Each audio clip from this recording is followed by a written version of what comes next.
विश्वैकपालाय मङ्गलम् विश्वेशजाताय विश्वादिबीजाय विश्वेशजाताय विश्वादिबीजाय श्रीविश्ववन्द्याय मङ्गलम् शिव विश्वैकपालाय मङ्गलम् राजिराजाय गुरुरूपधाराय गुरुराजाय मङ्गलम् भवमूलभङ्गाय मङ्गलम् गसेव्याय मङ्गलम्।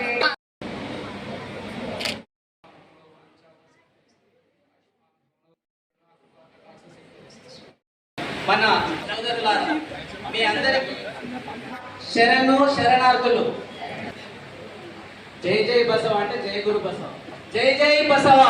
గౌరవనీయులు వీరశైవలింగాయ సమాజం సంగారెడ్డి జిల్లా అధ్యక్షులు వీరశైవలింగాయ సమాజానికి సేవ చేయడానికి రావడాను. ఎందుకంటే నేను అతను అధ్యక్షుడు కాకముందు కూడా వాళ్ళ ఆవిటి శంకర్లింగం గారు కూడా వేదిక మీదకి రావాల్సిందిగా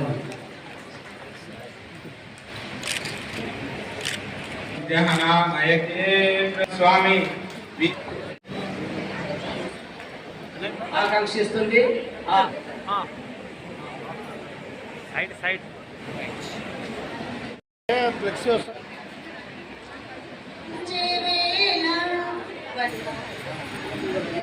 అధ్యక్షత వహించిన నరసింహ గారికి, అలాగే కమిటీ సభ్యులకి, ముఖ్యంగా మా మహిళలు, మహిళ అంటే మహారాణి, మేము రాణులకి మరి ఇంత ప్రోత్సాహం తమ్ముళ్ళు అన్నలు ఇచ్చినందుకు చాలా సంతోషం. సమస్యలకి ఇప్పటికీ చాలా తేడా ఉంది. గతంలో 4 గోడల మధ్యలో ఉండేవాళ్ళము, అనుమతి లేనిదే బయటకు వచ్చే పరిస్థితి లేకుండే. ఈరోజు అలాంటి లేదు. మేము కూడా సమాజంలో సమానము హక్కు కావాలని అడుగుతున్నాం తప్ప ఇంకా ఎవ్వరికి కూడా వ్యతిరేకంగా కానీ మేము తక్కువ మీరు ఎక్కువ అనకుండా ఆ భేదం లేకుండా చూడాలనే మా కోరిక. సమాజంలో ఈరోజు మహిళలకు మంచి స్థానం ఇస్తున్నారు, మంచి గౌరవం ఉన్నది. ఇంకా ఉన్న చిన్న చిన్న సమస్యలని అక్కడక్కడ జరిగే వాటిని కూడా అరికట్టడానికి మేము మహిళలంతా ఏకంగా ఉండాలి, ఏకం కావాలి. ఆ సమస్యలు కూడా మరి ఎక్కడ కూడా కనపడవద్దు, ధైర్యంగా బతకాలి. అర్ధరాత్రి ఏడికి పోయినా కానీ మరి అండగా అన్నలు తమ్ముళ్ళు ఉండాలి అని మేము మా కోరిక. అంతే. శుభాకాంక్షలు, అభినందనలు తెలియజేస్తాం. మార్చి 8 రోజులు జరుపుకోలేకపోయినటువంటి వాళ్ళందరికీ మార్చి మాసం మొత్తం కూడా అంతర్జాతీయ మహిళా దినోత్సవం సందర్భంగా కార్యక్రమాలు నిర్వహించుకునేటువంటి అవకాశాన్ని ప్రభుత్వాలు కల్పించినాయి. ఆ దిశగా మా వీరశైవ లింగాయత సమాజ పెద్దలు కొంచెం ఆలస్యంగానైనా ఈ కార్యక్రమాన్ని సంగారెడ్డిలో ఏర్పాటు చేసినందుకు మాతృమూర్తులందరికీ కూడా మరొకసారి శుభాకాంక్షలు, అభినందనలు తెలియజేస్తా ఉన్నాను. ఎక్కడైతే స్త్రీలు పూజించబడతారో ఆ సమాజం గొప్పగా ఎదుగుతుంది అని చెప్తారు. ఇక్కడ అదృష్టం ఈరోజు మా మీటింగ్లో చూస్తే 33% కాదు, మహిళలకి 66% రిజర్వేషన్ ఇచ్చే రీతిలో మహిళలు హాజరైనరు. పురుషుల సంఖ్య చాలా తక్కువ కనబడతా ఉంది. అందుకని అనుకుంటా బహుశా నరేంద్ర మోడీ గారు మొదటి అడుగుగా వచ్చే అసెంబ్లీ పార్లమెంట్ ఎన్నికలకి మహిళా సోదరి వాళ్ళకి 33% రిజర్వేషన్ కల్పించడం జరిగింది. భవిష్యత్తులో మేము ఆ 33% వచ్చి మీరంతా 66% ఎదిగినా పెద్ద ఆశ్చర్యపోవాల్సినటువంటి అవసరం లేదు.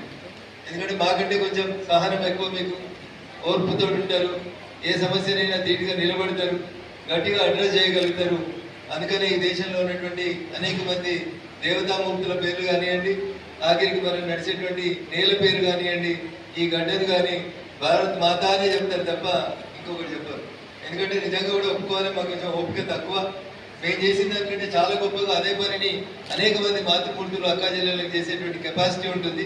కానీ ఇంతకాలం ఓ తండ్రి చాటు కూతురుగానో, ఓ భర్తకి చాటుగా భార్యగానో అట్లా గడిపినటువంటి మీరు ప్రస్తుతం మన ప్రధాని నరేంద్ర మోడీ గారి నాయకత్వంలో రానున్న ఎన్నికల్లో మాతో ధీటుగా అసెంబ్లీలో, పార్లమెంట్లో మీరు ఎదగాలని, మీ వల్ల చట్టసభలకి శోభ రావాలని, మీరు చేసేటువంటి చట్టాలు సమాజంలో మహిళలకి మరింత గౌరవాన్ని పెంచే రీతిలో ఉండాలని చెప్పి ఈ సందర్భంగా నేను మనస్ఫూర్తిగా ఆశిస్తున్నాను.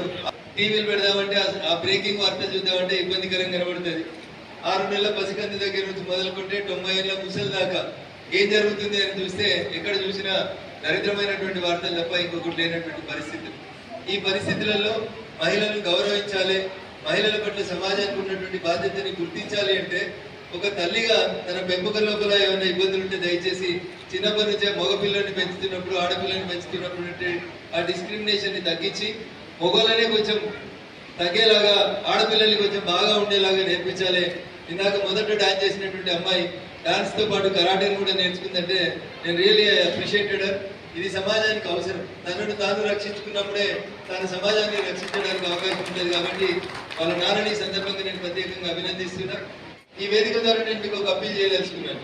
రేపు బీడీఎల్ అనేటువంటి ఒక సంస్థను నేను నిర్వహణ చేసి సిఎస్ఆర్ కింద ఆడపిల్లల్లో రోజు రోజుకు పెరుగుతున్నటువంటి క్యాన్సర్ కి సంబంధించి ఇటీవలనే భారత ప్రభుత్వం నరేంద్ర మోడీ గారి నాయకత్వంలో హెచ్పివి వ్యాక్సిన్ అనే ఒక వ్యాక్సిన్ ని క్యాన్సర్ ప్రివెన్షన్ కోసం అని చెప్పి ఆడపిల్లల లోపల ప్రయోగాత్మకంగా ప్రారంభించింది.